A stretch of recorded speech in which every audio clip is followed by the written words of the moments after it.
తాకట్టులో ఉన్న బంగారాన్ని విడిపించి ఆ రోజున్న మార్కెట్ ధర కట్టి మిగిలిన డబ్బును మీకు అందిస్తుంది ఎస్వీఎస్ గోల్డ్.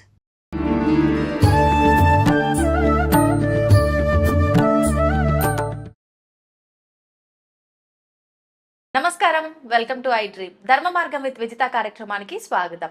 ప్రస్తుతం మనతో పాటు ఉన్నారు 109 బాబా సంత్ సదానందగిరి స్వామీజీ. ఇప్పుడు వారితో మాట్లాడి మరిన్ని విషయాలు తెలుసుకుందాం. మనకున్న సందేహాలన్నింటినీ కూడా నివృత్తి చేసుకునే ప్రయత్నం చేద్దాం. హరి ఓం స్వామీజీ. జై గురుదేవ్. స్వామీజీ, సృష్టి అసలు సృష్టి ఎలా ప్రారంభమైంది అంటే మనకిప్పుడున్న దేవుళ్ళందరూ కూడా సృష్టికి మనకు బ్రహ్మ విష్ణు మహేశ్వరుడు వీళ్ళే సృష్టి స్థితి లయకారకులు అంటాము. కానీ వీరికన్నా ముందర మళ్ళీ శక్తి ఉంది అని చెప్పి ఆవిడ ద్వారానే ఈ సృష్టి అంటాము. అసలు ఏంటి ఇది? ఎక్కడో ఏదో ఒక కన్ఫ్యూజన్ అనేది ఎప్పుడు ఉంటూనే ఉంటుంది. దానికి ఒక క్లారిటీ ఇవ్వండి స్వామీజీ. ఔం యస్యాద్ విరత వక్రాద్యాః పారిషద్యాః పరస్యతతం విఘ్నం నిఘ్నంతి సతతం విశ్వశ్రేణం తమాశ్రయే. అంబ నవాంబుజోజ్వల కరాంబుజ శారదా చంద్ర చంద్రికాడంబర చారుమూర్తి ప్రకటస్ఫురభూషణ రత్నరోచిరాచుంబిత దిగ్విభాగ శృతి సూక్త విభక్త నిజ ప్రభావ భావాడంబర వీధి విస్తృత విహారి మమ్మెల్లరున్ కృపచూడుము భారతి. జ్ఞానానందమయం దేవం నిర్మల స్ఫటికాకృతిం ఆధారం సర్వ విద్యానాం శ్రీ హయగ్రీవ గురుం ఉపాస్మహే. ఔంకార పంజరసుఖీం ఉపనిషదుద్యానవనకేలికలకంఠీం ఆగమన విపిన మయూరీం అంతర్విభావయే గౌరీ. మా గురుదేవులైనటువంటి మహంతి హిమాలయ గిరిజీ మహారాజ్ వారి పాదపద్మంలోని మనసులో స్మరించుకొని ఐ డ్రీమ్ టీవీ వీక్షకులందరికీ శుభములు సదా కలగాలని ఆకాంక్షిస్తూ మాత అడిగిన ప్రశ్న, ఈ సృష్టి ఎలా మొదలైంది? మనకందరికీ సాధారణంగా బ్రహ్మ సృష్టి చేస్తాడు, విష్ణువు ప్రొటెక్ట్ చేస్తాడు, శివుడు లయం చేస్తాడు అని మనం అనుకుంటే ఇంగ్లీష్ వాళ్ళు ఆ ముగ్గురిని కలిపి గాడ్ అని పిలుచుకుంటున్నారు. జనరైజేషన్, ఆర్గనైజేషన్, డిస్ట్రక్షన్, జిఓడి డాగ్ అని. సో ఏదో ఒక రూపులో మన వెనకలో ఒకళ్ళు ఉన్నారు అనేది మానవ సనాతన ధర్మంలో ఒక పాయింట్గా ఉంది. కానీ మన సనాతన భారతీయ ధర్మం ఏం చెప్తుందంటే నిరాకార బ్రహ్మం ఎప్పటికీ నిత్యంగా ఉండేది. నిత్యం కానిదంతా మార్పు చెందుతూ ఉంటుంది. జగత్తు అంటారు, జన్మించి గతించేది అన్న అర్థం, ఆ అర్థంలో వస్తుంది. సో ఈ జగత్తు పుట్టుకలు జరిగిపోతూనే ఉంటాయి, మళ్ళీ వస్తూనే ఉంటాయి. అదే బ్రహ్మ చేసే పని. మరి బ్రహ్మని ఎవడు పుట్టించాడు అనే పాయింట్ వస్తుంది. అక్కడ వచ్చినప్పుడు మనం చెప్పే ఈ నిరాకార పరబ్రహ్మ నిత్యం సత్యం ఏదైతే ఉందో అది. సత్యము భూతము అనే రెండు పదాలు వాడతాం. భూతం అన్నా సత్యమే, సత్యం అన్నా సత్యమే. మరి సత్యం వద్ద సత్యం బ్రూయాత్, శుభం బ్రూయాత్ రెండు మాటలు అంటాం. ఎందుకంటే వ్యావహారిక నిజం ఒకటి, నిత్యము మారని నిజం ఒకటి. సూర్యుడు తూర్పున ఉదయిస్తున్నాడు, పాక్షిక సత్యం, అది నిజమే. కానీ పూర్తి సూర్యుడు ఎప్పుడూ ఉన్నాడు. మన భూమి తిరగడంతో రాత్రి పగలు మనకి ఏర్పడి ఆయన ఏదో పొడుస్తున్నాడు, అస్తమిస్తున్నాడు అని అనుకుంటాం. కానీ అది తాత్కాలికంగా నిజమే. ప్రతిరోజు సూర్యుడు పుడుతున్నాడు, ప్రతిరోజు సూర్యుడు అస్తమిస్తున్నాడు. దాని వెనకల అసలైన నిత్యం సత్యం అనేది ఏదంటే ఆయన నిత్యము వెలుగొందుతూనే ఉన్నాడు. ఈ గ్రహాలు తిరగడం మూలంగా ఈ మార్పులు జరుగుతాయి. సో అట్లాగానే ఈ మూడు తాత్కాలిక సత్యమైతే దీని వెనకల నిత్య సత్యమైనటువంటి పరబ్రహ్మం ఒకటి ఉంది అని అంటాం. ఏ సృష్టి లేని ఒక కాలమందు ఆయనలో ఒక్క సంకల్పం పుట్టింది. నేను అనేకమగుదును కాక ఏకానేకో హమస్మి అని ఒక్క సంకల్పం అనుకున్నప్పుడు ఈ కోటాను కోట్ల బ్రహ్మాండాలు ఒక్కొక్క బ్రహ్మాండానికి ఒక్కొక్క బ్రహ్మ విష్ణు మహేశ్వరుడుగా తయారైనారు. అటువంటి కోటాను కోట్ల బ్రహ్మాండాలలో ఒక్క బ్రహ్మాండం మనం చెప్పబడే ఇంగ్లీష్ వాడు చెప్పి మిల్కీ వే గెలాక్సీ. ఆ బ్రహ్మాండంలో ఒక సూర్యుడు, ఆ సూర్యుడు చుట్టూ నవగ్రహాలు. లివింగ్ పాయింట్ ఏరియా అని చెప్పేసి సైంటిస్టులు చెప్తాడు. సూర్యుడికి భూమికి ఇంత 150 కోట్ల కిలోమీటర్ల డిస్టెన్స్లో ఉన్నప్పుడు మాత్రమే జీవానికి ప్రారంభమని సైన్స్ అంటుంది. అవును. కానీ మన వాళ్ళు ప్రతి బ్రహ్మాండంలోనూ ఒక్కొక్క సూర్యుడు అన్నీ ఉన్నాడు. అంటే దేవతలు దేవుళ్ళు కూడా ఒక్కొక్క బ్రహ్మాండానికి ఒక్కొక్కరు, మనం ఎలా అయితే జన్మలు తీసుకుంటామో వాళ్ళ అలా అవతారాలు మళ్ళీ సేమ్ అక్కడ స్వర్గలోకాలు, ఇంద్రలోకాలు, వరుణలోకాలు, అన్ని లోకాలు, అన్ని అన్ని అన్ని అన్ని అన్ని యాజ్ ఇట్ ఈస్. ఇక్కడ ఇప్పుడు మనమిద్దరు ఇక్కడ ఎట్లా ఇంటర్వ్యూ తీసుకుంటున్నామో ఇంకో లోకంలో కూడా అక్కడే ఉన్నాం. ఇప్పుడు స్వామీజీ మనకు యుగాంతం వచ్చి ఒక యుగం అంతమైపోయి ఇంకో యుగంలోకి వెళ్తామంటారు. అప్పుడు కంప్లీట్ గా ఇప్పుడున్నదంతా పోయి కొత్తగా ఇంకొకటి వస్తుంది అని యుగాంతంలో వచ్చేది తాత్కాలిక ప్రళయము అంటారు. మొత్తం మన సృష్టి అంతా పూర్వీకులు కాలాన్ని ఎంత దూరం తీసుకెళ్లారు, కాలాన్ని ఎంత సూక్ష్మ విభజన చేసినారో అర్థం చేసుకుంటే, కాలము అనేది ఎప్పుడు పుట్టింది? కాలము నిరంతర ప్రవాహం. మనమేదో భూతకాలము, వర్తమాన కాలము, భవిష్యత్తు కాలము అనుకుంటున్నాం ఒక లెక్క కోసం. అవును. ఇప్పుడు ఈ మాట్లాడినంత లోపల ఇంకేం మాట్లాడాలని ఆలోచించే భవిష్యత్తు ఉంది. అవును. ఇప్పుడు మాట్లాడుతున్న వర్తమానం మాట్లాడి ఫినిష్ అయిపోయిన వెంటనే అది భూతకాలంలోకి పోయింది. అవును. అంటే నిరంతరం ఫ్రాక్షన్ ఆఫ్ సెకండ్ అని ఇంగ్లీష్ వాడు ఏదో చెప్తాను. అవును. అవును. సెకండులో 1000వ భాగాన్ని వాడు కనిపెట్టాడు ఈ మధ్య. నేను ఇంత సూక్ష్మానికి పోయినాను కాలానికి అంటాడు. మన వేదంలో మాత్రాకాలం అని ఒక లెక్క చెప్తారు. మాత్రాకాలం అంటే కుసుమ కోమల పత్రేషు తీక్షణ సూబ్జబ్జాం షేదయేత్ మాత్రం తన్మాత్ర మాత్రాకాల అంటారు. అంటే కోమలమైన ఒక పుష్పపు రేకుకు సూదిని గుచ్చేదానికి, సూది ప్రవేశానికి పట్టే కాలాన్ని మాత్రాకాలము అన్నారు. ఈ ఆధునిక సైంటిస్టు కంప్యూటర్లో దాన్ని లెక్కలు వేస్తే సెకండులో 16,000వ భాగం. అందుకే ఒకే నక్షత్రంలో ఒకే పాదంలో పుట్టిన మానవుల్లో కూడా తేడాలు వస్తున్నాయంటే గ్రహస్థితులు మారుతూ ఉన్నాయి. రాముడు పుట్టిన నక్షత్రంలోనే ఎంతోమంది అదే పుడుతున్నారు. మరి అందరూ రాముడు కావడం లేదు అంటే ఈ మాత్రా కాలంలో వచ్చే మార్పు.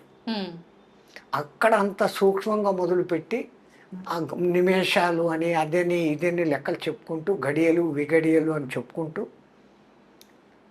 అన్నిటినీ రెండు చేస్తూ వచ్చారు. ఎందుకు అంటే అర్ధనారీశ్వర తత్వం అనేది ఉంటేనే సృష్టి జరుగుతుంది అని చెప్పడంతో దినము రాత్రి 7 రోజులు కలిస్తే వారం, 2 వారాలు కలిస్తే పక్షం, 2 పక్షాలు కలిస్తే నెల, 2 నెలలు కలిస్తే ఒక ఋతువు, 3 ఋతువులు కలిస్తే 2 ఆయనాలు, ఆయనం ఉత్తరాయణం సంవత్సరం. ఆ తర్వాత పుష్కరం 12, ఆ తర్వాత షష్ఠి, ఇంపార్టెంట్ డేట్స్ చెప్పుకుంటూ పోయారు. ఆ తర్వాత సహస్ర చంద్ర దర్శనం 80, ద్విషష్ఠి 120 ఏళ్ళు పూర్ణాయుధార్థం. ఇట్లా మన వాళ్ళు చెప్పుకుంటూ ఈ సంవత్సరాలు 4,32,000 అయితే దాన్ని ఒక కలియుగ ప్రమాణంగా చెప్పారు. కలియుగం దాంట్లో కూడా మళ్ళీ సంఖ్యాశాస్త్రం 4, 3, 2 కలిపితే 9. ఈ కలియుగానికి రెండింతలు 8,64,000 సంవత్సరాలు. అది ద్వాపరయుగం. ఈ కలియుగానికి 3 12,96,000 సంవత్సరాలు.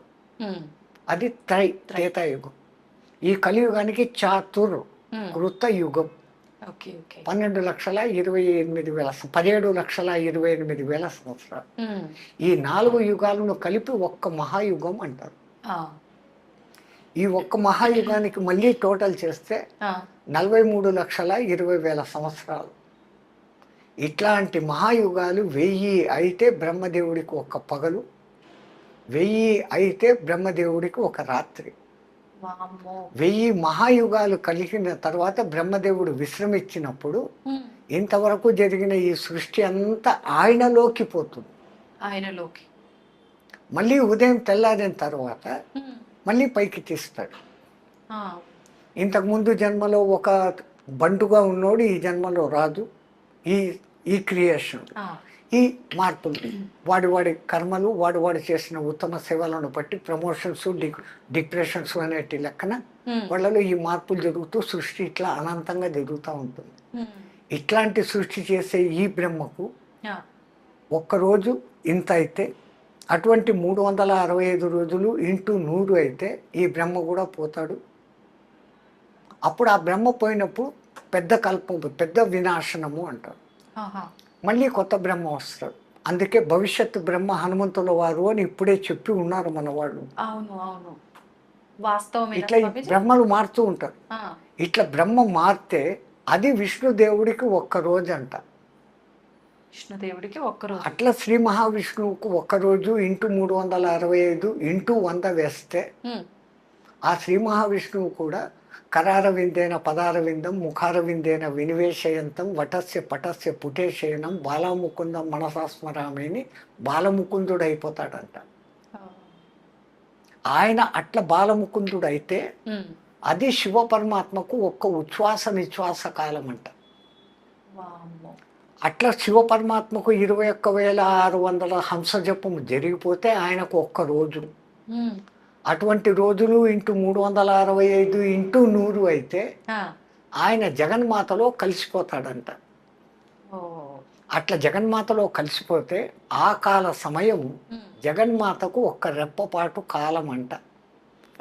మీరు ఈ ఇంటూలు చేసుకుంటూ పోతే ఏ కంప్యూటర్లో పట్టదు, కోట్ల పేజీల పుస్తకంలో సున్నాలు పెట్టుకుంటూ పోతే కూడా చేత కాదు. మన పూర్వీకులు అనంత కాలాన్ని అట్లా చెప్పారు, సూక్ష్మ కాలాన్ని ఇట్లా చెప్పారు. అట్లా నేను ఏకానేకో హమస్మి అనుకున్న ఆ పరబ్రహ్మ ఒక్క లక్ష్యంతో ఈ సృష్టి ఏర్పడింది అని సనాతన ధర్మం వాళ్ళు చెప్తారు. ఈ ఆధునిక సైంటిస్టులు సూర్యుడు పుట్టడము, ఈ గెలాక్సీ పుట్టడము ఇదంతా 198 కోట్ల సంవత్సరాలు వాళ్ళకి వచ్చారు అప్రాక్సిమేట్ లెక్క. వాళ్ళ లెక్క మన లెక్క కరెక్టు అనే దానికి మనము సంకల్పం చెప్పుకునేటప్పుడు ఆద్య బ్రహ్మ ద్వితీయ పరార్థే అంటాం.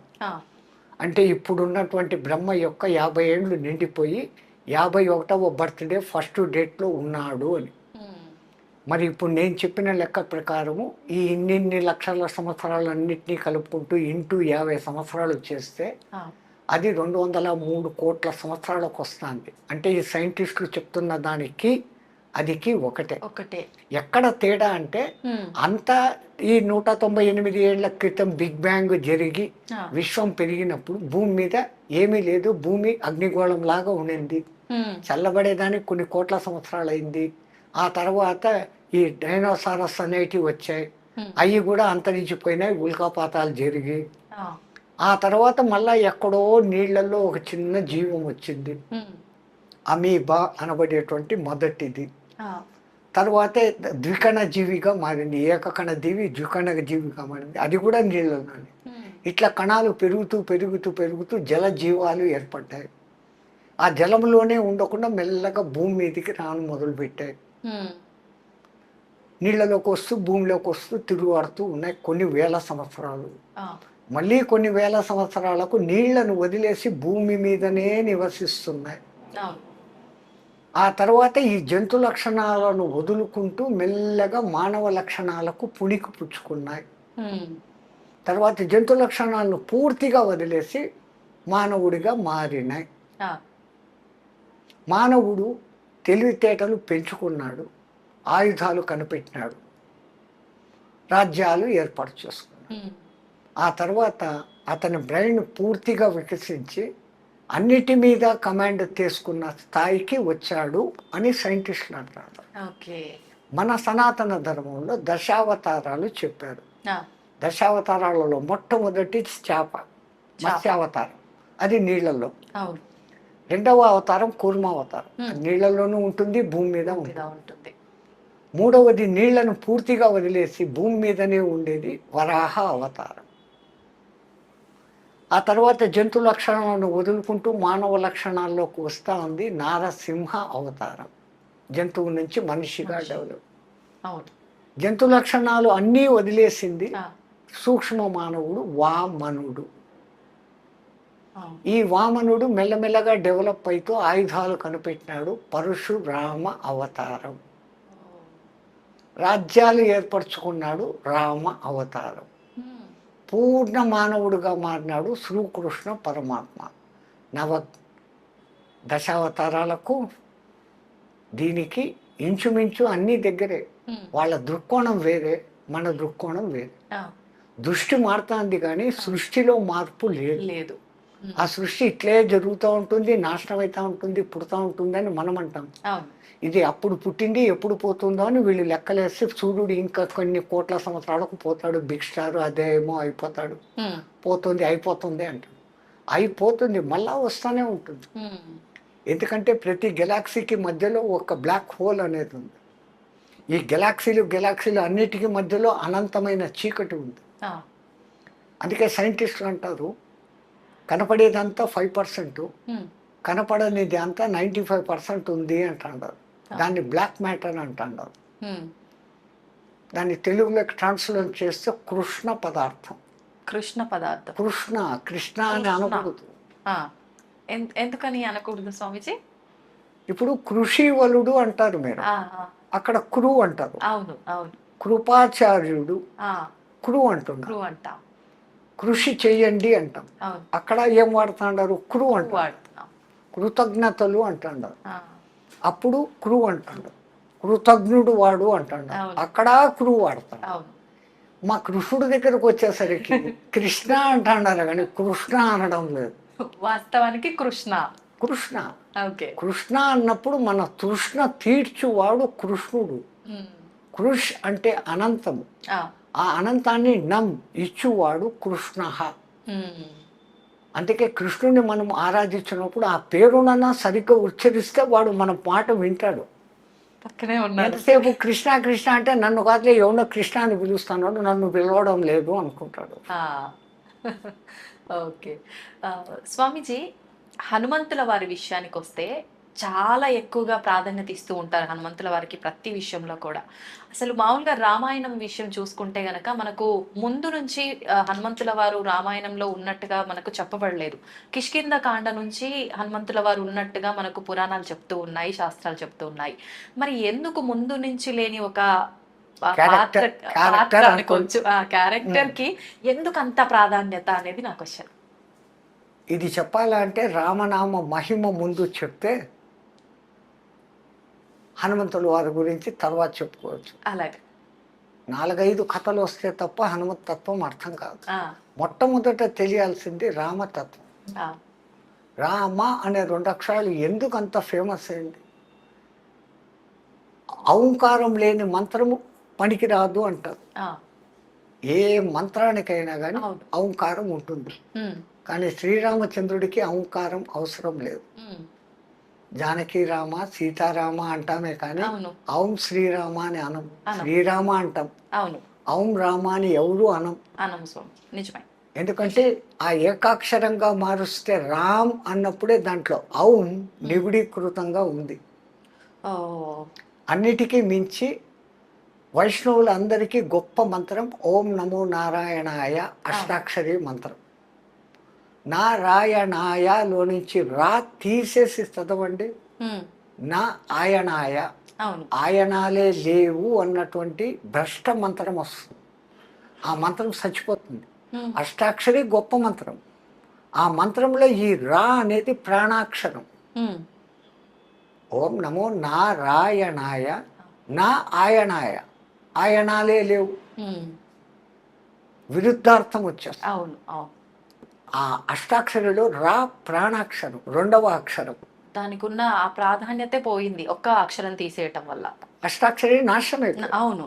అట్లాగనే నమ శివాయ, నా మా 2వ అక్షరం నమ శివాయ. అట్లా పంచాక్షరి చదివిన పుణ్యము, ఇట్లా అష్టాక్షరి చదివిన పుణ్యము రావాలని వశిష్ఠ మహర్షి ఆలోచించి రామ అని పెట్టినాడు. అందుకే ఆ రాముడు ఎంత మనలో రమమైపోయినాడు అంటే ఆత్మారాముడు అని పిలుస్తాం. ఆత్మ గోవిందుడు అనం, ఆత్మ దుర్గా అనం, ఆత్మ వెంకటేశ్వరుడు అనం, ఆత్మ శివుడు అనం, ఆత్మ రాముడు అంటాం. ఆకలిగా ఉన్నవాడికి ఒకడికి అన్నం పెడితే తినేసి నా కడుపు చల్లగా చూసావు, నా ఆత్మారాముని చల్లబరిచావయ్యా అంటాడే కానీ ఇంకోటి అన్నాడు. అవును అవును అంతగా మన జీవితాలలో మమైకమైంది. కారణం ఏంటంటే ఆ రామ అనే 2 అక్షరాలను విడిచిపెట్టి ఏకాక్షరంగా పలికిన ఉమ్, రామ్, రామ్ అని పలికిన అది అగ్ని బీజాక్షరం. ఉమ్, మన షట్చక్రాలలో మణిపూరక చక్రము మన సెంటర్లో ఉంది. మూలాధారం, ఆ, స్వాధిష్టానం, మూడవది ఇది. ఉమ్, అది అగ్నితత్వం. ఉమ్, ఆ అగ్ని ఉండబట్టే మనం ఇట్లున్నాం. అవును ఆ అగ్నిని కంట్రోల్ చేసేదానికి ఇడా పింగళ అనే సూర్యనాడులు, చంద్రనాడులు మన సమశీతోష్ణ స్థితిని పెడతా ఉంటే మనం ఉన్నాం. ఆ అగ్ని ఎక్కువైనా, టెంపరేచర్ ఎక్కువైతే జై శ్రీరామ్, ఆ అగ్ని తక్కువైనా, లో టెంపరేచర్ అయితే జై శ్రీరామ్. అంతే. ఇన్నిన్ని అర్థాలు పెట్టి ఆ రామమంత్రం పెడితే ఉమ్, రోమ రోమములో దాన్ని నింపుకున్నవాడు హనుమంతుడు. ఉమ్, ఈ రామ్ రామ్ అని చదువుతుంటే ఆయన బ్రెయిన్లోని 10,000 కోట్ల న్యూరాన్సే కాకుండా అవును శరీరంలోని కణ కణము రామనామాంకితం అయిపోయింది. అందుకని రాముడి కన్నా, రామ బాణం కన్నా రామనామం గొప్పదని నిరూపించిన మహానుభావుడు హనుమంతుడు. హనుమంతుడు. ఇంకా ఇంకా చెప్పాలా అంటే విష్ణుమూర్తికి తెలివి ఎక్కువ. ఆ, బ్రహ్మదేవుడు ఎట్లాంటి వరాలు ఇచ్చినా కానీ ఆ వరాలలో ఉన్న లూపు హోల్ను కనిపెట్టి బ్రహ్మవరాలు దెబ్బ తినకుండానే ఆ రాక్షసుని చంపుతూ ఉంటాడు ఆయన. ఉమ్, తెలివి అంత తెలివి. అందుకే విష్ణు జిష్ణు అంటారు. జిష్ణు. ఆయన నామావళిలో ఉమ్, విష్ణు అన్న పేరు వస్తుంది, జిష్ణు అన్న పేరు వస్తుంది. ఆ, అంటే హయ్యెస్ట్ ఇంటెలిజెంట్, తెలివి పరుడు, జ్ఞాని అని అర్థం. ఆహా, అటువంటి ఆయనకు మరి రాక్షస సంహారం చేసేటప్పుడు ఉమ్, శివశక్తి అవసరమైంది. ఉమ్, శివుడికి జ్ఞానం లేదు అనలేం, ఆ, కానీ బలము అత్యంత గొప్ప బలం. ఉమ్, ఎక్కడ అతి శక్తివంతమైన రావణాసురుని లాంటి వాడిని చంపాలా అంటే ఉమ్, శివశక్తి తోడ్పడాలి. అంజనాదేవి హనుమంతుని తల్లి తపస్సు చేసింది శివుని గురించి. ఉమ్, శివుడు ప్రత్యక్షమయ్యాడు. అమ్మ నీకేం వరం కావాలో కోరుకోను, నీ అంశతో నాకు కొడుకు కావాలా, నీ తేజస్సుతో నాకు కొడుకు కావాలా అని. అంటే ఆయన అన్నాడు, నా తేజస్సును పార్వతీదేవే భరించలేక గంగానదిలో వదిలిపెట్టేస్తే ఉమ్, కొన్ని ఏండ్లు ప్రవాహంలో పోయి శరవణాలకు తగిలి 6 ముక్కలై చల్లబడితే ఆ, శరవణభవుడు అనే సుబ్రహ్మణ్యుడుగా వచ్చాడు. నా తేజస్సును పార్వతే భరించలేదు, మానవకాంత, అందున నువ్వు వానరకాంత, నువ్వు నా శక్తి ఎక్కడ భరిస్తావు, నేను ఇవ్వను ఈ వరం అంటాడు. ఇస్తే ఈ వరం, లేకుంటే పోను. ఆయన పైకి వెళ్ళిపోతాడు. ఉమ్, అక్కడ ఆలోచిస్తాడు, జగత్ సర్వం దైవాధీనం, తద్దైవం మంత్రాధీనం, తద్మంత్రం సాధకాధీనం, ఉమ్, తస్మిన్ కారణేవా సాధక సర్వోత్కృష్ట. దేవుడి కన్నా సాధకుడు గొప్పోడు. రమ్మంటే వాడు రావాలి, ఉమ్, మంత్రానికి కట్టుబడి. జగత్తంతా ఆయన కంట్రోల్లో ఉంటే అవును ఆయన ఎవరి కంట్రోల్లో ఉన్నాడంటే మంత్రం కంట్రోల్లో ఉంటాడు. ఆ మంత్రం ఎవరి కంట్రోల్లో ఉందంటే సాధన చేసేవాడి కంట్రోల్లో ఉంది. ఇప్పుడు ఎవడు గొప్ప? తో ఆయన అక్కడ పోయి ఆలోచించి, మరి నేను వరం ఇచ్చి తీరాల, అవును. నా శక్తిని ఆమెకి ఇస్తా, భరిస్తుందో చస్తుందో నాకు సంబంధం లేదు ఆ, అని ఆ, అగ్నిదేవుణ్ణి రమ్మంటాడు. ఆయన వచ్చి, ఇప్పుడు నేను నాకు కొంచెం తేజస్సును నీ చేతికి ఇస్తాను, ఉమ్, తీసుకెళ్ళి అంజనాదేవికి ఇచ్చేయి అంటాడు. తీసుకుంటాడు ఆయన. కైలాసం దాటేంత వరకు అగ్నిదేవుడికి ఏం కాలే. ఆ, కైలాసం దాటి కాలు బయట పెట్టగానే ఆ, అగ్నిదేవుడే మండిపోను మొదలు పెట్టాడు ఆ శివ తేజస్సు. ఓ, మనిషికి ఆపద వస్తే బంధువుల దగ్గరికి పోడు, ఆ, స్నేహితుల దగ్గరికి పోతాడు. బంధువుల దగ్గరికి పోతే ఆ బంధువులు ఏమంటారు, ఇంకా చులకన అప్పుడు అంతా ఎగిరావు, ఇప్పుడు పోగొట్టుకొని మా దగ్గరికి వచ్చావా, కష్టం వస్తే మేమా అని ఎగతాళి చేస్తాడు. వాస్తవం. అదే స్నేహితుడైతే సాయమన్నా చేస్తాడు, స్వాంతన మాటలన్నా చెప్తాడు, కానీ గేలి చేయడు. ఉమ్, తో అగ్నిదేవునికి స్నేహితుడు గాలి. ఉమ్, వాయువు. ఎక్కడ వాళ్ళిద్దరు జంట పదం. ఆ, మంటలు ఎక్కడైనా మండినాయంటే గాలి వస్తే మంటలు ఇంకా ప్రేరేపిస్తాయి. అవును అవును ఆక్సిజన్, మంట మండాలా అంటే హైడ్రోజన్, దానికి పక్కన ఆక్సిజన్ ఉండాలి. ఉండాలి. హైడ్రోజన్ అగ్నిదేవుడు అయితే ఉమ్, పక్కన ఉండేవాడు వాయుదేవుడు వీడు. ఉమ్, తో ఆయన తలుచుకుంటాడు. ఏం నీ సమస్య అంటాడు. ఆ శివుడు నాకు ఈ డ్యూటీ పెట్టాడు, నేను ఆంజనా దగ్గరికి పోయేంత లోపల నేను భస్మం అయిపోతాను, నన్ను కాపాడు అంటాడు. ఆ తేజస్సు నా చేతికి అని హిమవత్ పర్వత సానువులలో బర్రు బర్రు బర్రు అని తిరుగుతాడు. ఆ హిమాలయాల శీతలానికి ఆ శివతత్వ తేజస్సు శక్తి ఉష్ణత తగ్గుతుంది. ఆ తగ్గినప్పుడు అంజనాదేవి ఎప్పుడు ఇస్తావు శివ అని కూర్చొని ఉంది. వాయుదేవుడు తెచ్చి ఇదమ్మా అని వేసాడు. ఎందుకని మనం వాయుపుత్రుడు అంటున్నాం. వెనకల కారణము ఆమె కోరిక శివుడు.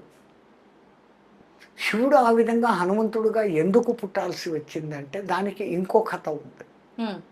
రామాయణంలో ఈ కథలు రావు. అవును అవును, అన్ని పురాణాలు చదివితే తప్ప రామాయణం అర్థం కాదు. అందుకే వ్యాసుల వారికి రామాయణం ఎంత ఇష్టము అంటే రామాయణం వినా పురాణం పూర్ణం కాదు అని రాసేశాడు. ప్రతి పురాణంలోనూ రామాయణ కథ ఉంటుంది. పురాణానికి కొన్ని లక్షణాలు ఉంటాయి. మన్వంతరము అది ఇది అనేసి 6 లక్షణాలు ఉంటే దాని పురాణం. 7వ ముఖ్య లక్షణం ఏంటంటే రామాయణ కథ లేకుండా పురాణం పూర్తి కాదు అని. నవం ఎప్పుడు కొత్తగా ఉండేది అని పురాణాలకు పేరు.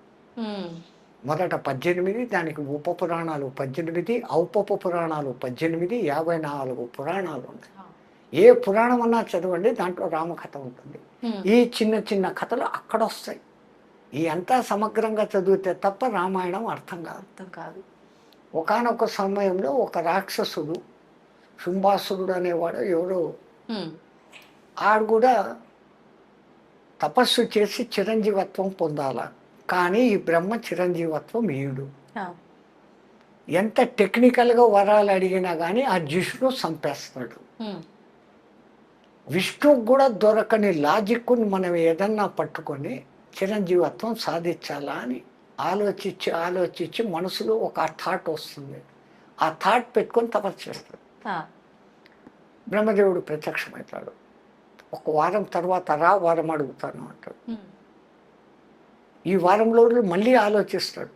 ఎటువంటి వరం అడిగితే విష్ణుమూర్తి కూడా నన్ను చంపలేడు. వారం రోజులు బాగా ఆలోచిస్తాడు. బ్రహ్మ వచ్చేస్తాడు. వారం అయిపోయింది, ఏం వారం కాదు. ఏం లేదు, నా చేతిలో కత్తి ఉండి ఆ కత్తితో నాకే గాయమైతే నేను చావాలి, లేకపోతే నేను చావకూడదు.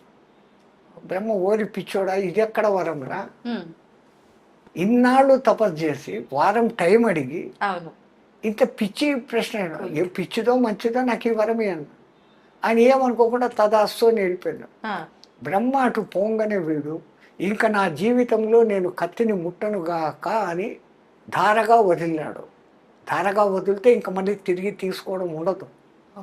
ధార అనేది ధార పోయడం. మనం కూడా అంటాం నీదంతా నాకు ధార పోయని ఊరికే అంటాం. ధార పొయ్యాల. ధార అంటే నీటి ధార. అందుకే బలిచక్రవర్తి వామనుడు వచ్చినప్పుడు నీకేం కావాలా అడుగు అంటాడు. 1 అడుగు అడగను, 3 అడుగులు అడుగుతాను అంటాడు. మీ తెలుగులో చమత్కారం ఇదే. అడుగు అంటే అడుగులు అన్న అర్థం ఉంది. పూచో, హిందీలో మేము పూచో అంటాం. ఈ తెలుగులో ఈ అర్థం ఉంది. నీకేం కావాలో అడుగు అంటే 1 అడుగు అడగను, 3 అడుగులు కోరికలు కోరతాను అన్నాడు. అడుగు అడగడం అంటే కోరిక అంతే. చలో మాంగ్లే అన్నాడు.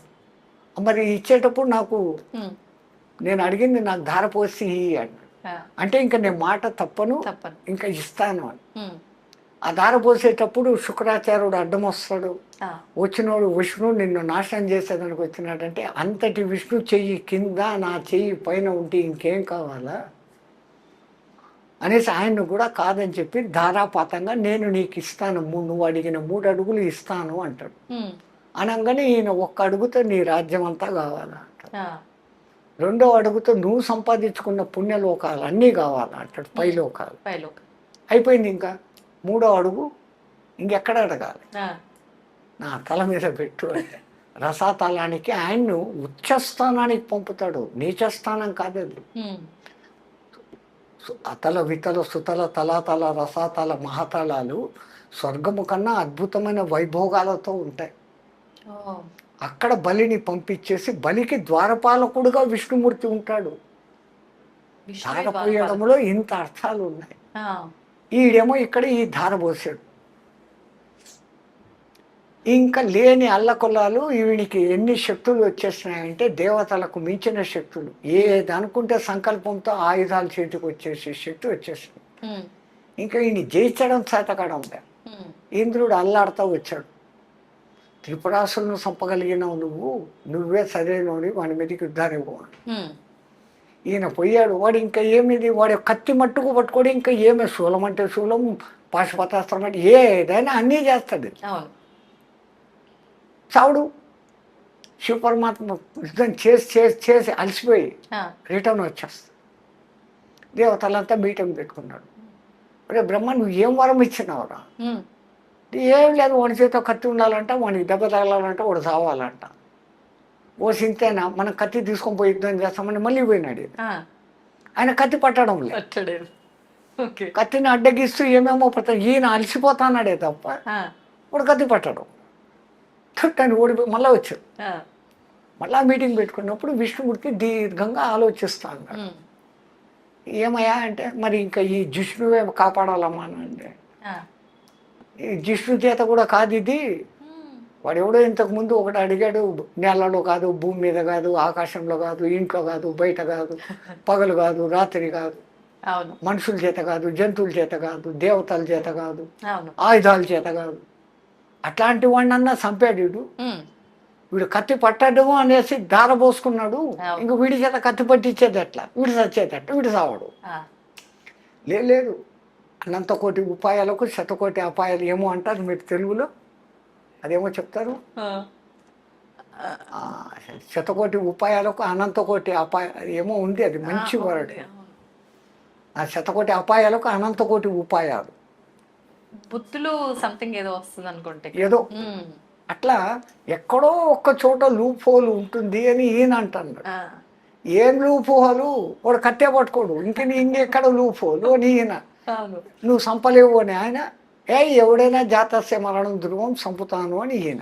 ఆ, వీళ్ళిద్దరి మధ్య కొంచెం పట్టుదల పెరిగిపోయింది. ఉమ్, శివపరమాత్మ, నువ్వు సంపకపోతే ఏం చేస్తావు అన్నాడు. ఉమ్, ఒక జన్మ నీకు నేను ఊడిగం చేస్తాను అన్నాడు. ఒక జన్మంతా. విష్ణుదేవుడు, నేను ఒకవేళ సంపేసి వస్తే నువ్వేం చేస్తావు అన్నాడు. నేను నీకు ఒక జన్మ ఊడిగం చేస్తాను. రైట్, ఈ మాటలైంది. విష్ణుమూర్తికి ఒక ఐడియా ఫ్లాష్ అయింది. ఉమ్, ఆయన పోయాడు యుద్ధానికి. కొన్ని రోజులు కావలసి కాలే ఆ ఆయుధాలతో ఈ ఆయుధాలతో ఉమ్, వాని రహస్యం తెలిసినా యుద్ధం చేసినాడు. ఆ, చేసి ఒరే అలసిపోయినా అన్నాడు. మధుకైటబులను చంపేటప్పుడు ఏ తెలివి వాడినాడో ఆ తెలివి వాడినాడు. ఆ, మధుకైటబులతో కూడా యుద్ధం చేసి, మీరు ఇంత పరాక్రమవంతులుగా చచ్చేటట్లు లేరు, మీకు వరం ఇస్తాను అన్నాడు. ఉమ్, వాళ్ళు అహంకారంతో, మాకు నువ్వేం వరం ఇచ్చేది, మేమే నీకు వరం ఇస్తాం, కోరుకో అన్నాడు. ఆ, మాట తప్పరు కదా అన్నాడు. తప్పము అన్నాడు. అట్లయితే నేను కోరుకునే వరం నా చేత మీరు సావండి అన్నాడు. వాళ్ళు అదే ఇరుక్కున్నామే ఆ, అని అక్కడ కూడా తప్పించుకునేదానికి నీళ్లు లేని చోట మమ్మల్ని సంపు అన్నాడు. అప్పుడంతా జలార్ణవం. ఆహా, అప్పుడు విష్ణుమూర్తి తన ఊరువులను విపరీతంగా పెంచుతాడు. ఆ, ఇప్పుడు ఈ ఊరువుల మీద నీళ్లు లేవు, వీళ్ళకి రండి అంటాడు. వాడు వచ్చి తలకాయలు ఇస్తాడు, చంపేస్తాడు. విష్ణుమూర్తిని అందుకే జిష్ణు అంటారు. వాడు ఎంత ఇంటెలిజెంట్ ఇంకోటి లేడు. లాయర్లకు సూపర్ లాయర్. తో అలసిపోయినాను, కూర్చొని మాట్లాడుకుంటాం రా. అవురా, నేను ఏ ఆయుధం చెప్తే ఆయుధం తీసేస్తాడవు, ఎక్కడి నుంచి వచ్చిందంటే నా శక్తి నాకుంది లేదు. ఉమ్, అయినా అన్ని ఆయుధాలు వాడినా కానీ నా దగ్గర ఉన్న అస్సలు మెయిన్ ఆయుధాలు వాళ్ళే ఇంతవరకు అన్నాడు. ఇంకా ఏముండేది నీ దగ్గర? ఉమ్, ఇది సుదర్శన చక్రం 1000 అంచులు ఉండేది అన్న. ఇది మహాసుదర్శనం అని వాడు 10,000 అంచుల సుదర్శనం బయటికి తీసినాడు. ఆ, తు అనేసి దాన్ని అక్కడ పక్కన పెట్టి టెక్నిక్. అదే. మళ్ళీ ఇది పాంచజన్యము. ఈ శంకు ధ్వని వింటేనే ఎంతో దూరం పోతారా. ఇది మహాశంఖం అని చెప్పి వాడు ఇంత పెద్ద శంఖం తీసినాడు. ఉమ్, పోటా పోటీగా. ఇది కౌమోదికం రా అన్నాడు. వాడు వెంటనే ఇది మహాకౌమోదికం అని ఇంత పెద్ద గద తీసినాడు. ఆ. వీడు లైన్లో పడతాడు అనుకొని ఇది షార్జరం అనే ధనుస్సురా అన్నాడు. ఆ, ఇది మహాషార్జరము అన్నాడు. వాడు ఇంకా లైన్లో పడిపోయినాడు. ఇది నందకమురా అన్నాడు. అనగానే చూడు ఇది మహానందకం అని ఎవడో పెద్ద కత్తి పట్టుకుంది. అయిపోయి ఈ కత్తి ఇట్లా పట్టుకోగానే విష్ణుమూర్తి ఇక్కడ వచ్చి ఎగిరాడు. చిన్న ఘాటు పడింది. వాని చేతిలో కత్తి, వానికి చిన్న ఘాటు, చచ్చాడు.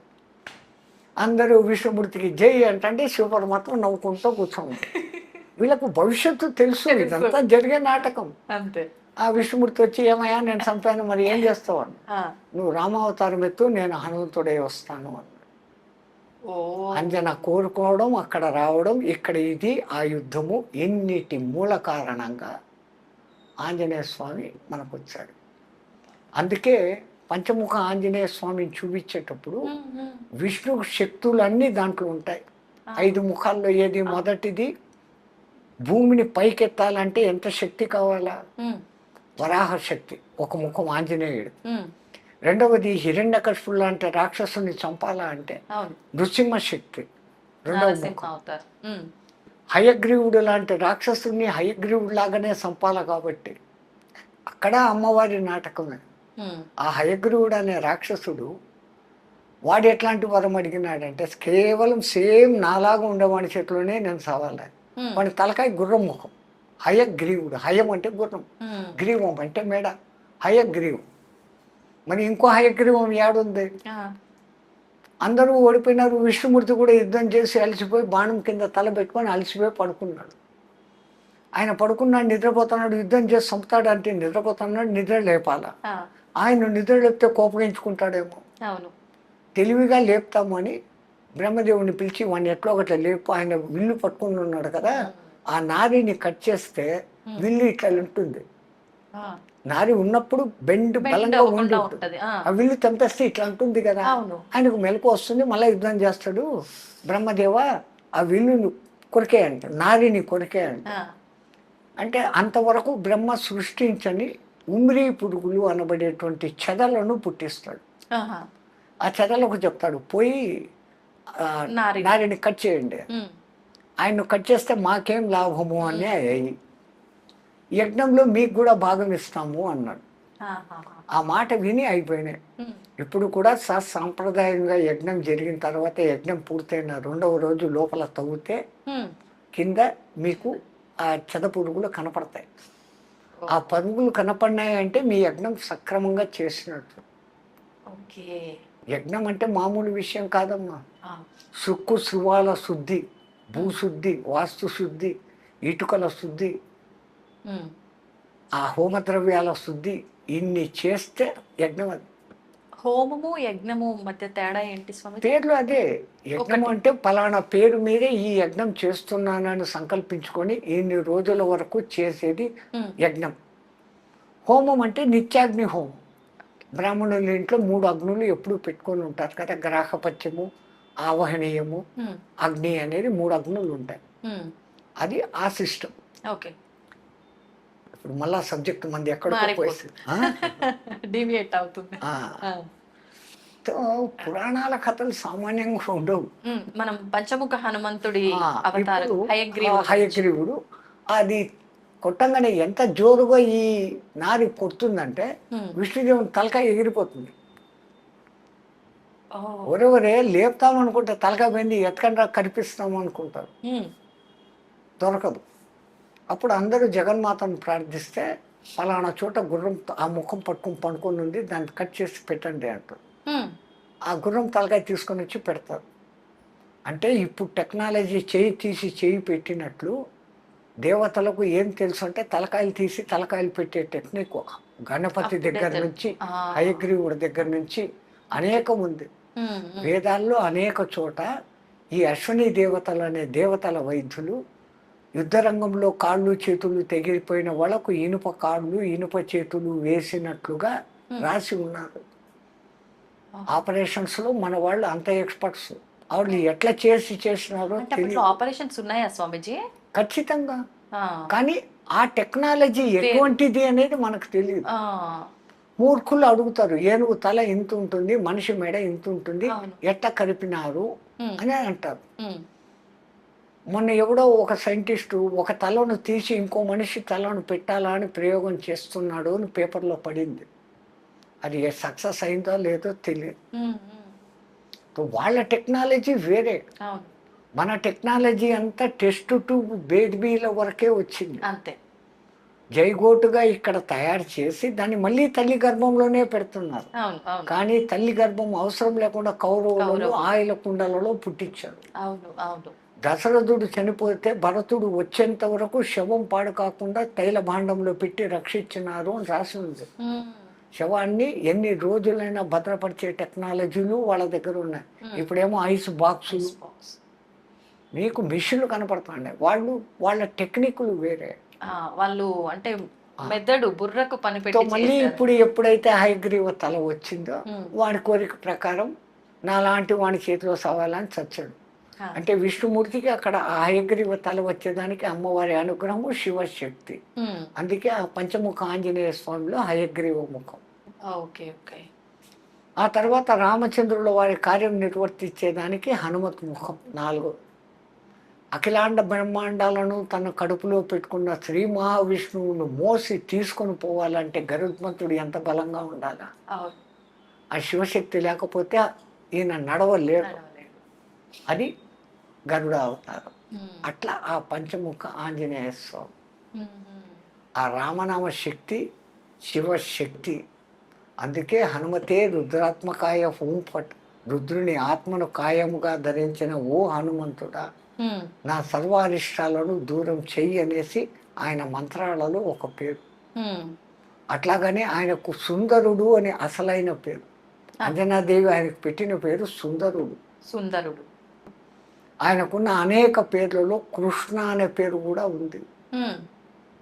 హనుమంతుడు కృష్ణ అనేది 3, 4 మాత్రమే ఉంది, 5 మందికి మాత్రమే ఉంది. 5 కృష్ణులు ఉన్నారా? మహాభారత యుద్ధంలో భగవద్గీత జరిగినప్పుడు ఒకసారి ఒక డిబేట్లో ఎక్కడో నాకు గీత అంత తెలుసు, నాకే గీత ఇంత తెలుసు, అది ఇది అనేసి ఆ ఇంగ్లీష్లో చదివిన వాళ్ళు అంటారు.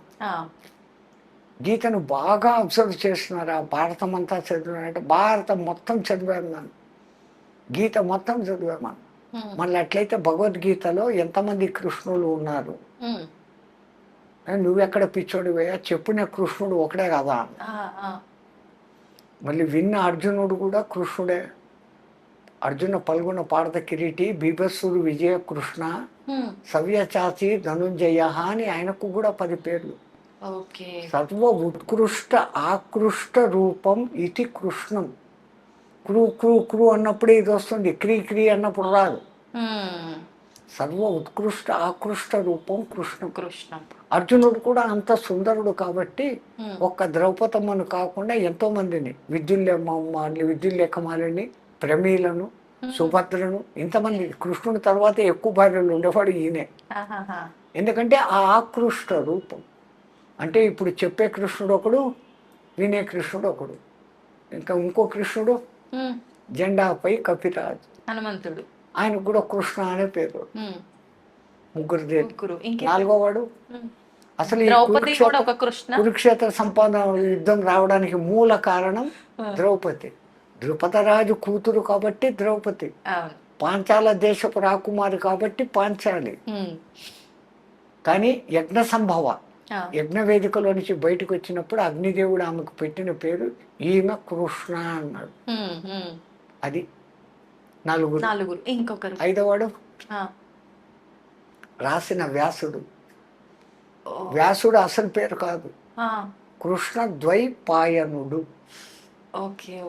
పరాశరుడు సత్యవతినితో పోయి ఇది మంచి ముహూర్తము, ఈ సమయంలో ఈ గర్భధానం చేస్తే పుట్టాల్సిన వాడు పుడతాడు అని కనుక్కొని పరాశర మహర్షి అంటే, అయ్యా నేను కన్యను, ఇది పగలు, ఆ పక్క ఈ పక్క వాళ్ళు చూస్తా అన్నారు అంటే ఆయన అప్పటికప్పుడు తన తపోశక్తితో చీకటిని పుట్టిస్తాడు. కృష్ణ ద్వైపాయనం, 2 ఒడ్డుల మధ్య పుట్టినవాడు కృష్ణ ద్వైపాయనుడు. ఆయన పూనుకొని వేదాలను, ఏకంగా ఉన్న వేదాన్ని 4గా వ్యాసము విభజించాడు, వ్యాప్తం చేశాడు. కాబట్టి వ్యాసుడు వ్యాసుడు వ్యాసుడు అంటాం. అసలు పేరు కృష్ణద్వైపాయన. కృష్ణద్వైపాయన. 5 మంది కృష్ణులు. మనం రామాయణం నుంచి భారతానికి వచ్చాము. ఇప్పుడు హనుమంతుల వారు గురించి మాట్లాడుతున్నాం కాబట్టి స్వామీజీ, హనుమంతుల వారి జననం కూడా 2 సార్లు జరిగిందా? ఒకటే.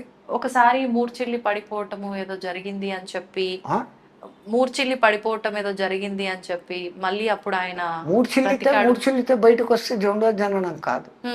జరిగింది ఏంటంటే సూర్యుని పండు అనుకుని పైకి ఎగిరినప్పుడు ఇంద్రుడు వజ్రాయుధం వేశాడు.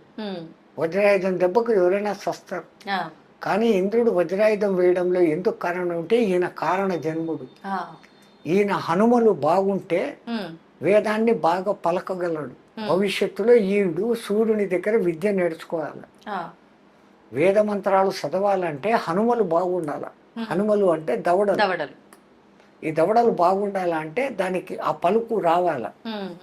ఆ పలుకు వచ్చేదానికి ఆ దవడలు బలిష్టమయ్యేదానికి కొట్టాడు ఆయన. దానికి ఆయన మూర్ఛిల్లి కింద పడిపోయాడు. ఒక విధంగా అందరూ చచ్చిపోయినారు అనుకున్నాడు. గాలిదేవుడు కొంచెం బాధపడ్డాడు. నా మూలంగా వచ్చిన శివశక్తి ఇట్ట పడిపోయింది, నేను వీచను అంటే గాలి ఒక్క క్షణం వీచకపోతే జై శ్రీరామ్ అంతే. అప్పుడు ఒక్కొక్క దేవత ఒక్కొక్క వరం ఇస్తూ వీడిని నా బ్రహ్మాస్త్రం కూడా ఏమి చేయదు అని బ్రహ్మ, నా మారుణాస్త్రం ఏం చేయదని ఆయన, నా యమపాశం పనిచేయదని ఈయన, ఇట్లాంటి వరాలన్నీ ఇస్తున్నారు. ఆ గాయం మూలంగా దవడలు ఉబ్బడంతో ఆయన ముఖము కొంచెం ఇదే అయింది. రెండవది వానరులు అంటే కోతులు కావు, వాళ్ళమున్న నరులు, నరులు. 32 వెనుపూసలు 33 వెనుపూసలు ఉన్న మనమే ఈ యోగంతో కుండలిని యోగంతో జ్ఞానులం అవుతా ఉంటే వాళ్లకు తోకలో 32 ఇంకా ఎక్స్ట్రా ఉండేటివి. 64 చతుషష్ఠి 66 ఆ వెన్నుపూసలతో వాళ్ళు ఎంత శక్తిమంతులుగా ఉంటారు. అది ఒక జాతి ఒక కాలంలో ఉండేది, రామాయణ కాలం. ఆ జాతి అంతరించింది. కోతులు అని మనం అనుకుంటాం. మరి కోతుల నుంచి వచ్చి ఉంటే హనుమంతుడు ఆ రాజ్యం ఏంటే ఇప్పుడు అన్ని కోతులు ఉన్నాయి, ఇన్ని రకాల కోతులు ఉన్నాయి, ఒకటి ఇంతవరకు మారలేదు. ఆ కోతుల నుంచి మనిషి వచ్చినాడు అంటున్నారు. మరి కోతులుగానే ఉన్నాయి. అవన్నీ మారి మనుషులుగా అవ్వాలిగా మరి నిజంగానే మీరు అన్నట్టు. ఇంత కాలంలో ఏ చింపాంజీను ఏ గొరిల్లాను కొద్దిగా మార్పులు అయ్యి మనిషిలాగా కావడం లేదు. స్వామిజీ, శివుడి గురించి ఇందాక మీరు కైలాసం దాటిన తర్వాత అగ్నిదేవుడు దాటని వరకు ఏమవ్వలేదు, దాటిన తర్వాతే మార్పు జరిగింది అన్నారు కదా. అంటే నిజంగా శివుడు కైలాసంలో ఉంటాడా? కైలాసం అనేది నిజంగా ఉందా? ఇప్పుడు మన కళ్ళకు కనపడేటివి గ్రహ నక్షత్ర తారాల వరకే. స్వర్గలోకము, ఇంద్రలోకము, వరుణలోకము, వాయులోకము, ఇవన్నీ లోకాలు ఉన్నాయి. ఒక్కొక్క దేవతకు ఒక్కొక్క లోకము. యక్షలోకము, కిన్నరలోకము, కింపురుషలోకము, సిద్ధలోకము, సాధ్యలోకము, చానూరలోకము, ఇన్ని రకాల లోకాలు ఉన్నాయి. అవి ఏంటి అంటే ఒక మానవుడు మామూలు స్థాయి నుంచి సాధన బాగా చేస్తే మానవ గంధర్వ పొజిషన్లోకి వస్తాడు. అంటే మంచి సంగీతకారుడు, మీ ఆంధ్రాలో ఘంటసాల, మా హిందీలో మహమ్మద్ రఫీ, మన్నాడే, ఇట్లాంటి వాళ్ళు మానవ గంధర్వులు. ఇంకా ఉత్కృష్ట స్థానానికి పోతే గంధర్వులు అనే గంధర్వలోకంలోకి చేరతారు. ఇంకా శక్తులు సంపాదించుకుంటే యక్షలోకానికి పోతారు. కిన్నెర, కింపురుష లోకాలు, సిద్ధ, సాధ్య, చాణూర గణాలు అనే లోకాలు. అంటే ఈ మానవులలో సాధనా శక్తి పెరిగే కొద్దీ వచ్చే లోకాలు. ఇవన్నీ అయిపోతే ఇంకా పూర్ణత పోస్తే దేవతలు, ఏది అడిగినా ఇచ్చేదానికి సిద్ధంగా ఉండేవాళ్ళు అనబడే దేవతలు. కానీ వీళ్ళందరికీ కూడా ఆయు ప్రమాణాలు ఉన్నాయి. నిరంతరము ఉండేది ఆ పరబ్రహ్మం ఒకటి తప్ప ఇవన్నీ మారిపోతానే ఉంటాయి. అంతటి వాడు కాబట్టి హనుమంతుల వారు సంజీవని పర్వతాన్ని తీసుకొని వచ్చి లక్ష్మణుని బతికిచ్చారు. సీతమ్మ ఉంది అన్న శుభవార్త చెప్పి రాముడిని బతికిచ్చారు. అవును. ఇంతటి గొప్పది ఉన్నా ఆయన దగ్గర వినయత ఉంది. రామ పట్టాభిషేకం జరిగినప్పుడు జాంబవంతుడు అంటాడు, ఈరోజు ఈ నయనానందకరమైన దృశ్యం చూస్తున్నామంటే హనుమాన్ నువ్వే కారణం. శతయోజన విస్తీర్ణ సాగరాన్ని దాటావు, వచ్చేసావు, ఇచ్చేసావు అంటే అబ్బాయి నా గొప్పతనం ఏం లేదండి, మరి నువ్వు లేదంటావు, ఎట్లా రా దాటావు నువ్వు 1000 యోజనాలంటే? రాములు వారు ఉంగరం ఇచ్చారు కదా, ఆ శక్తితో పోయినాను. మళ్ళీ రిటర్న్ ఎట్లా వచ్చినావురా? ఆ, అమ్మవారు చూడమని ఇచ్చినారు కదా, ఆ శక్తితో వచ్చినారు. ఆ, నాది ఏమీ ఏమీ లేదు. లేదు. మనమైతే ఎంత అహంకరిస్తాము. ఇంత ఉంటే అంత చేసి చెప్పు. రాముడి దగ్గరికి రాగానే నేను ఎగిరి ఆడిపోయినా, లంకిని అడ్డం వచ్చింది, దారిలో మైనాకుడు అడ్డం వచ్చినాడు, డామ్ డూమ్ ఇన్ని కథలు చెప్తా. అవునవును. లంక అంతా కాల్చేసిన, రావణుడి కొడుకు అక్షకుమారుని చంపిన, ఆ, ఇన్ని చెప్తాడు. అవును. ఆయన రాగానే రాముడు అక్కడ కనపడంగానే ఉమ్, కనుగొంటిని జానకి మాత అశోక వనంబున్నాను. ఉమ్, ఆయనకు ఆ శుభవార్త చేర్చాలా అంతే. ఉమ్, ఆ సీతను చూసావారా, ఎట్లా చూసావు, ఎట్లా పోయినావు నువ్వు అంటే, అదా పోతా ఉంటే మైనాకుడు అడ్డం వచ్చింది. ఉమ్, అందుకే రామాయణం అంతా 24,000 చిన్నదైతే సుందరకాండ అనేది అంత ప్రాశస్తమైనది. ఉమ్, మా ఉత్తర భారతదేశంలోని తులసీదాసు ఆ, ఆ మహానుభావుని రామచరిత మానసం అని రాసే దాంట్లో ఈ హనుమాన్ చాలీసా రాశాడు. ఉమ్, ఎంత ప్రసిద్ధమైపోయిందంటే అంత ప్రసిద్ధమైపోయింది. ఉమ్, అంతటి వినయగుణ సంపన్నుడు. అవును. మరణ సుందరకాండ మరి ఎందుకు, ఏం చేసినా సుందరకాండ పారాయణం చెందే తప్పులు పోతాయంటే, ఆ, సుందరకాండలో ఉన్న అంతర్గత రహస్యాన్ని మనం తెలుసుకోవాలి. ఉమ్, వాక్యానికి సుందరకాండ చిన్నది. అవును. హనుమంతుల వారు ఈ దిక్కు నుంచి ఎగిరారు, ఆ దిక్కు పోయారు, సీతను చూశారు, లంకలు కలిసి వెనక్కి వచ్చారు, అయిపోయింది. అవును. తర్వాత యుద్ధకాండ. ఆ, మరి ఎందుకు అంత ప్రాశస్తం అంటే, ఒక సాధకుడు, ఉమ్, ఒక మానవుడు, ఇవి అన్ని కథలు అక్కడ ఉన్నాయి. ఉమ్, సీత అనబడే జీవుడు మరీచుడు అనే మాయలో పడతాయి. ఆ పేరే మరీచిక. మరీచిక అంటే ఎండమావి. సంస్కృతంలో మరీచిక అంటే ఎండమావి. ఉమ్, ఎండమావి ఏముంటుంది, ఉమ్, ఆ ఎడారుల్లో నీళ్లు ఉన్నట్లు కనపడుతుంది. ఉమ్, నీళ్లు ఉండవుగా. అవును, ఉండవు. చూడండి రామాయణంలో ఆ పేర్లు ఎంత భద్రంగా పెట్టినారో. ఉమ్, మరీచిక అనే మారీచుడు ఆ. మాయలో సీత అనే జీవుడు పడితే ఉమ్, రాముడు అనే దేవుడికి దూరం అయిపోతాడు. ఆ, మరి దూరమైన జీవుణ్ణి మళ్ళీ రాముడితో కలపాలంటే ఒక ఉత్తమ గురువు ఉండాలి. ఆ, ఉత్తమ గురువుగా ఉండాలంటే ఉత్తమ గురువు లక్షణాలు ఉండాలి. ఉమ్, హనుమంతుడు ఈ పక్క నుంచి ఆ పక్కకు ఎగిరేటప్పుడు ముందు అడ్డం వచ్చినోడు మైనాకుడు. మైనాకు. ఆయన వచ్చి, మీ తండ్రి రక్షించబట్టి నా రెక్కలు మిగిలి ఉన్నాయి, ఉమ్, లేకుంటే ఆ ఇంద్రుడు మొత్తం అందరి మా కులమ్మ వాళ్ళందరి రెక్కలు పగలగొట్టేశాడు. అవును.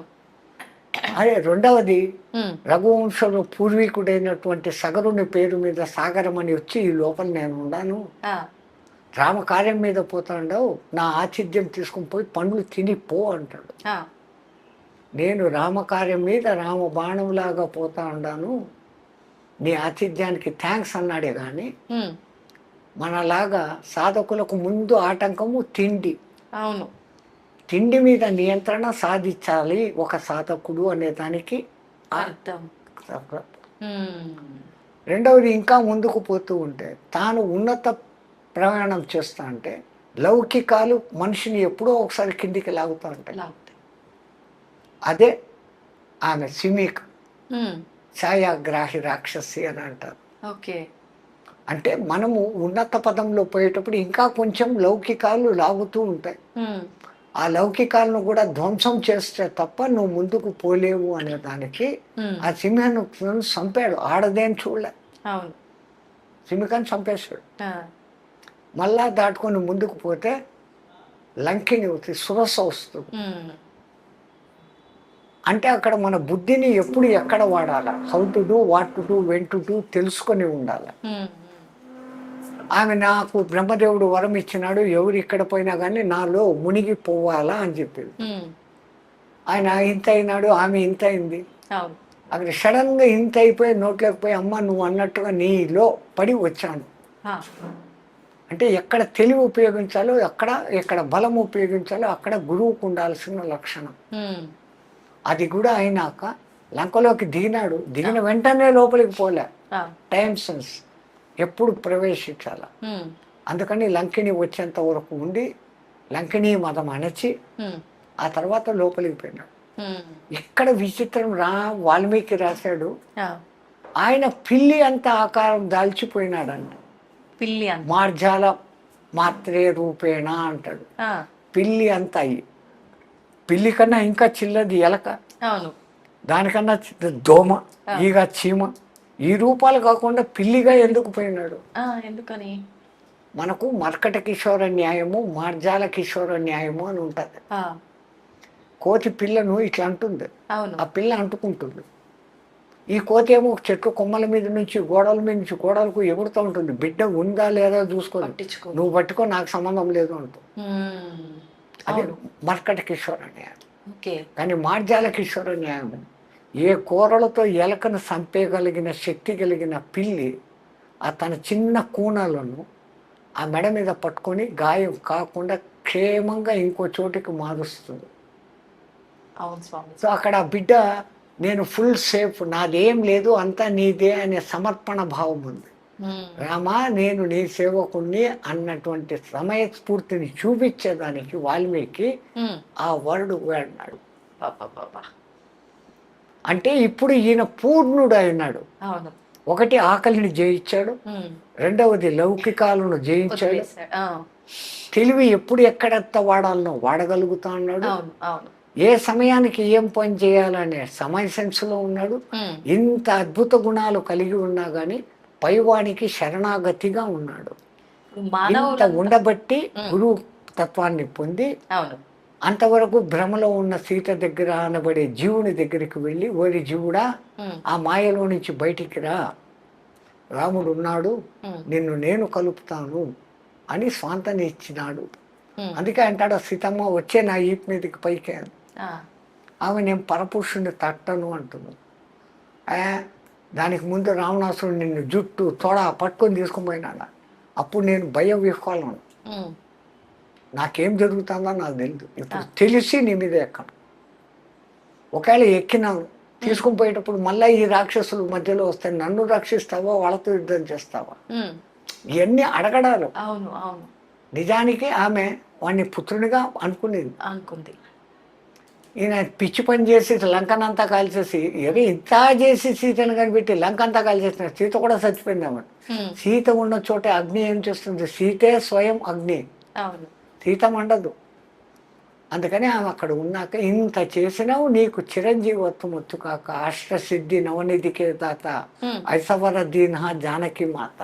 మ్మ్. జానకి మాత ఆయనకు అష్టసిద్ధులను కలిగింపజేసింది. ఓకే. ఓకే. మ్మ్. సుందరకాండలో ఇంతటి పరమాద్భుత రహస్యం బట్టి రాముడి కన్నా రామశక్తి గొప్పది అని మ్మ్. ఆ హనుమంతుడు నిరూపించిన కారణం చేత ప్రతి రామాలయంలోనూ పూజలు అందుకుంటాడు. అవును. ఆయనకు అంటూ విశేషమైన ఆలయాలు ఆలయాలు ఉంటాయి ప్రతి గ్రంథంలో అయోధ్యలో ఖచ్చితంగా మీకు ఉంటుంది. ప్రథమంగా రామదర్శనం కాదు చేసుకోవాల్సింది. ఆ, హనుమాన్ గడి అనేటువంటి ఆ కొండ మీద ఉన్న హనుమంతుడిని ముందు దర్శనం చేసుకోవాలి. అయోధ్య వెళ్తే. మ్మ్. తిరుపతి వెళితే ఎట్లాగైతే మీరు వరాహస్వామి దర్శనం చేసుకునే అవును. పోతారో, స్వామివారి. అయోధ్యకు పోతే ఇప్పుడు బాలరాముని కన్నా ముందు పోయి చూడాల్సింది మ్మ్. ఆయన. ఓకే. ఓకే. ఆ హనుమంతుడిని చూసి ఆయన అనుగ్రహంతో అయ్యా రాముల వారి దగ్గరికి పోతానని పోవాలి. మ్మ్. నాకు తెలిసిన రామాయణ విశేషాలు.